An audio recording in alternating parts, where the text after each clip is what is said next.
Terima kasih Datuk Yang di-Pertua. Soalan saya nombor 2. Menteri Pendidikan untuk menjawab. Terima kasih Datuk Timbalan Yang di-Pertua. Terima kasih Yang Berhormat Langkawi. Untuk makluman ahli yang berhormat, projek One Pestarinet pada dasarnya adalah satu inisiatif kerajaan Malaysia melalui Kementerian Pendidikan Malaysia untuk menggantikan dan menambah baik sistem rangkaian teknologi maklumat dan komunikasi ICT di sekolah-sekolah. Inisiatif ini bertujuan sebagai satu penambahbaikan kepada perkhidmatan Schoolnet yang telah pun tamat pada 12 hari bulan Disember 2011 dengan menekankan aspek nombor 1, perkhidmatan rangkaian end-to-end dan nombor 2, virtual learning environment. Dengan izin, Kementerian Kewangan melalui surat bertarikh 23 November 2011 telah bersetuju menawarkan tender perkhidmatan One Pestarinet fasa 1 kepada YTL Communication Sdn Bhd YTLC. Projek ini dilaksanakan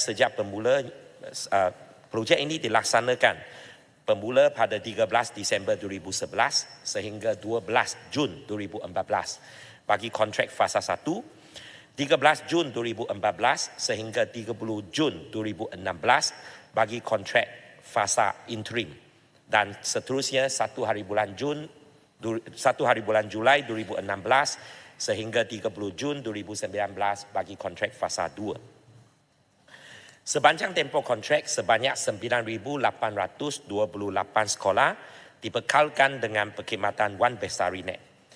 Pihak YTLC juga telah mendirikan sebanyak 2,748 struktur menara komunikasi dalam premis sekolah untuk tujuan penyampaian internet.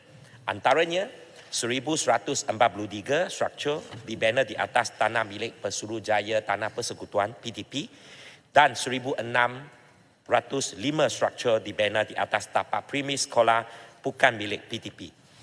Perjanjian One Pestarinet fasa 2 telah pun tamat pada 30 Jun 2019. Walau bagaimanapun selepas perjanjian tamat, masih terdapat isu yang belum lagi selesai, iaitu nombor 1, kadar sewaan tapak bagi menara komunikasi dan nombor 2, charge elektrik untuk menara One Pestarinet Receiver Integrated System One BRIS yang melibatkan 2,748 struktur menara komunikasi yang saya sebut tadi.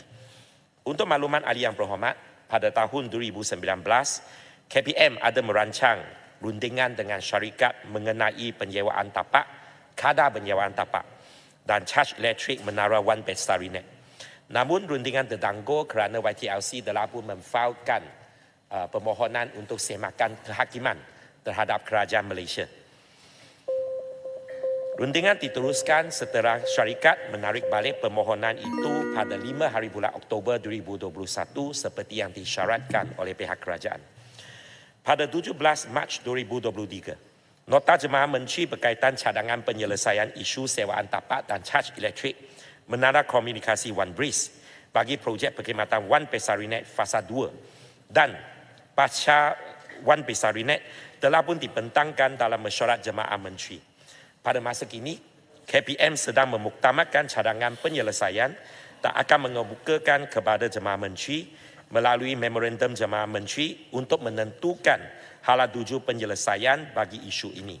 Tidak ada apa-apa tindakan undang-undang sivil difailkan di mahkamah oleh kerajaan setakat ini. Dalam masa yang sama, pelaksanaan projek One Pestarinet ini masih dalam siasatan Suruhanjaya Pencegahan Rasuah Malaysia.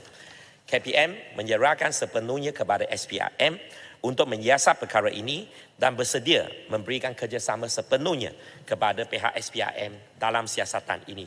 Terima kasih Datuk Timbalan Yang di-Pertua. Soalan tambahan Yang Berhormat Langkawi. Terima kasih Datuk Yang di-Pertua. Saya bertanya soalan nombor 2 ini kerana saya merasa cukup kecewa. Kerana seolah-olah tidak ada hukuman kepada syarikat-syarikat yang sebegini. Kerana selepas 2 tahun sahaja ditamatkan 2019, waste to energy bernilai 4.5 bilion diserahkan kepada YTL. Kemudian 2021 juga 3.46 bilion juga telah diberikan kepada YTL berhubung dengan projek multi-lane free flow.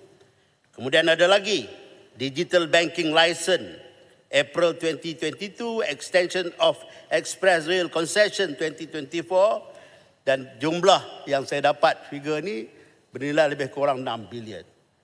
Jadi seolah-olah tidak ada hukuman langsung. Yang Mohon, Maknanya perkara ini akan berjalan seperti biasa. Soalan saya Yang Berhormat Menteri, apakah terdapat analisa kajian impak ekoran peralihan pelantaran persekitaran perbelanjaan Maya atau virtual learning environment kepada Google Classroom dan Delima sebagai option pelantar pembelajaran alternatif secara keseluruhannya? Terima kasih. Yang Berhormat Menteri.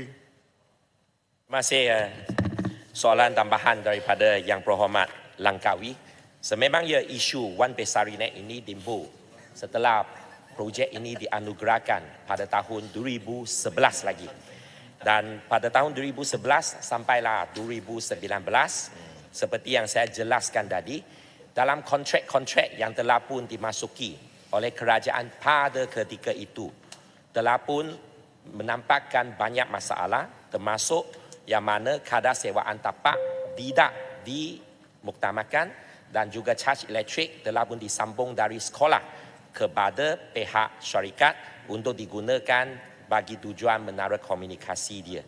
Dan selepas tahun 2019, walaupun kontrak telah pun ditamatkan, menara itu masih lagi beroperasi untuk tujuan komersial. Dan ini merupakan isu legasi yang perlu diselesaikan oleh kerajaan sekarang. Tahun 2019, kontrak pun telah tamat. 2023, apabila kerajaan ini mengambil alih dan mengambil tanggungjawab untuk memastikan isu yang timbul ini dapat diselesaikan, maka nota Jemaah Menteri telah pun disediakan dan dalam masa terdekat memorandum Jemaah Menteri untuk berkenaan dengan dua-dua isu kadar sewa tapak dan juga caj elektrik ini juga akan dimuktamadkan oleh pihak Jemaah Menteri. Komitmen daripada kerajaan Madani adalah untuk memastikan isu-isu yang lampau ini dapat diselesaikan dan berkenaan dengan siasatan daripada SPRM, kami serahkan kepada SPRM untuk menyiasat. Berkenaan dengan projek-projek yang mungkin dianugerahkan seperti yang dinyatakan oleh Yang Berhormat Langkawi, saya cadangkan supaya Yang Berhormat Langkawi boleh semak dengan kementerian lain yang terbabit, termasuk Kementerian Kewangan, berkenaan dengan isu-isu yang terbabit, kenapa projek masih diberikan. Dan berkenaan dengan sedikit sebanyak hadar tuju, seperti yang Berhormat Langkawi sedia maklum tadi, selepas tahun 2019 kita telah mulakan dengan Google Classroom dan selepas itu telah pun dibangunkan pelantar T5. Pelantar T5 yang mana pada hari ini saya percaya bahawa telah pun memberikan satu manfaat yang baik dan satu kemudahan pembelajaran dalam pendidikan digital kepada anak-anak kita. Dalam soalan 11 nanti, Datuk Timbalan Dipertua, saya akan menjawab soalan berkenaan dengan dilema dan secara detail. Terima kasih, Datuk Timbalan Speaker. Dipersilakan Yang Berhormat Ledang. Terima kasih, Datuk Timbalan Dipertua. Saya sokong supaya siasatan dilakukan, supaya pihak yang berkenaan dapat diambil tindakan. Soalan tambahan saya, memandangkan kontrak satu Bestarinet ini telah tamat pada tahun 2019 seperti yang dimaklumkan oleh Yang Berhormat Timbalan Menteri tadi dan tidak dilanjutkan, apakah usaha yang diambil oleh pihak kementerian untuk memastikan pembelajaran digital murid-murid sekolah tidak akan terjejas selari dengan pelan pendidikan digital? Terima kasih. Yang Berhormat Menteri. Terima kasih Timbalan Speaker. Terima kasih Yang Berhormat Ledang atas soalan tambahan yang diajukan. Sememangnya selepas penamatan kontrak pada tahun 2019, tujuan utama bagi Wan Pesarinet sebelum ini adalah untuk memastikan penyampaian internet, itu nombor satu, dan nombor dua adalah untuk memudahcarakan virtual learning environment. Itu dua matlamat asal. Dan tahun 2019 apabila kontrak Wan Pesarinet ditamatkan, seperti yang saya jelaskan tadi, kita telah pun gantikan dengan pelantar yang telah pun dibangunkan in-house dengan izin oleh Kementerian Pendidikan Malaysia. Dan pelantar T5 ini saya bagi sedikit maklumat berkenaan dengan maklumat ataupun detail yang ada dalam pelantar T5, yang mana KPM dalam masa beberapa tahun ini dengan perkembangan yang begitu baik untuk Pelantar Dilema, kita telah pun menempatkan 789 buku teks digital asas, 12,762 video pembelajaran, 170 podcast radio pendidikan yang boleh diakses secara percuma oleh semua murid dan guru melalui Pelantar Dilema. Dan ini merupakan bahan-bahan yang mana boleh diguna pakai oleh guru dan juga murid kita dalam dalam PTP ataupun pembelajaran dan pengajaran. Dan pada masa yang sama, tekad pihak KPM untuk meneruskan usaha kita dalam membangunkan pendidikan digital telah pun kita nampak dalam peluncuran dasar pendidikan digital pada tahun lepas, yang mana dari segi penambahbaikan infrastruktur dan infrastruktur sampailah ke dalam ke isu berkenaan dengan bahan-bahan dan kolaborasi dengan rakan-rakan strategik.